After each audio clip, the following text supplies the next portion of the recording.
The Footprint, written by Lynn Fulton. Illustrated by Marilee Harold Pills.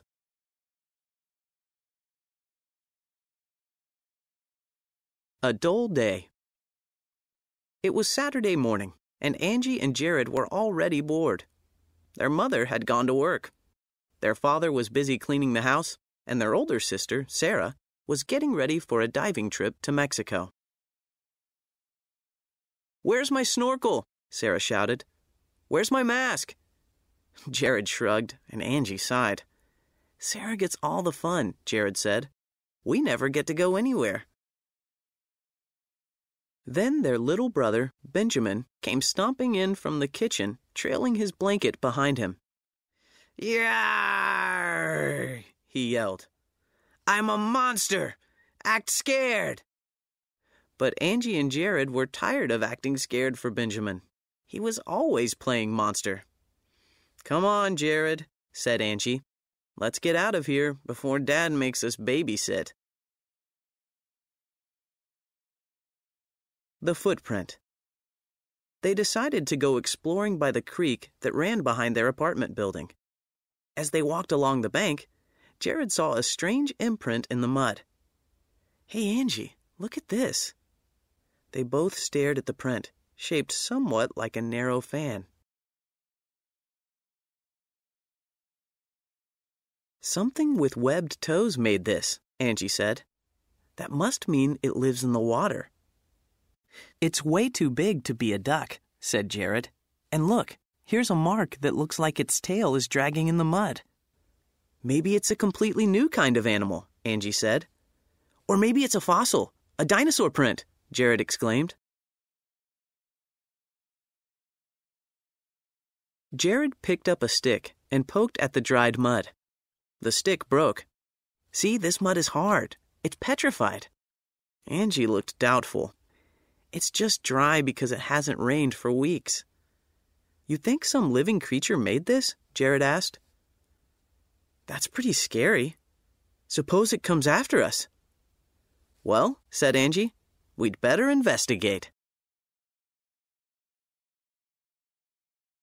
Is it a dinosaur? Angie and Jared ran home and came back with a notebook, pencil, and tape measure. Jared measured the length and width of the footprint, while Angie drew a sketch of it and the tail marks behind it. "We should also make a map of where the creek is and where we found the print," she said. "Then we'll go to the library." But when they stepped into the city library with their map and drawing, they felt overwhelmed. So many shelves of books, all the way to the ceiling, they did not know where to begin. "Can I help you?" asked a librarian. Jared nudged Angie, and she stepped forward to explain what they were looking for. "My brother thinks this is a dinosaur print," she ended by saying, "but I think it might be some kind of water bird." "I believe some dinosaur footprints were recently discovered in Utah," said the librarian. "We'll see if they're anything like your print."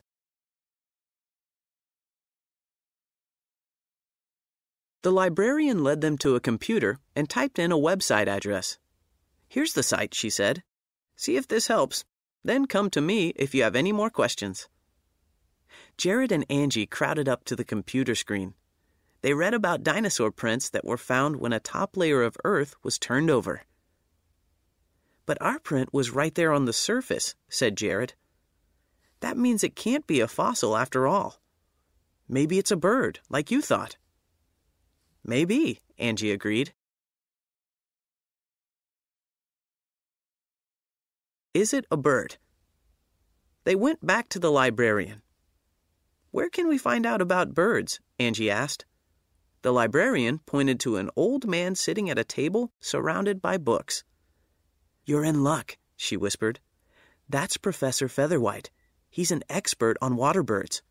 I'm sure he'll be interested in your footprint. I'll introduce you." The professor looked closely at Angie's drawing and made a clucking noise. Very unusual. I don't know of any birds in this area that could have made that print. It's quite large, but perhaps a migratory bird from some faraway place. Got blown off course? Asked Jared, finishing the professor's sentence. Well, yes, possibly, said the professor. Here's a book that might help you. Good luck. It was a large book, full of pictures, and so heavy that Angie and Jared had to take turns carrying it home. They took the book straight to Angie's room and pored over page after page of birds with webbed feet. But nothing looked right. I don't think we'll find any bird big enough to leave a print like that, said Jared. And besides, what about the tail marks? It could be a bird with a long tail, like a peacock, said Angie. Peacocks aren't water birds, cried Jared. Oh, well, maybe we've discovered the new water peacock, Angie said. Suddenly, there was a banging on the door. Let me in! Let me in!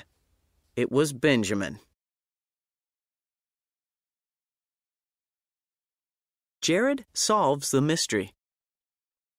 Angie opened the door, and Benjamin tumbled in, clutching something under his shirt. They could hear Sarah running down the hallway outside.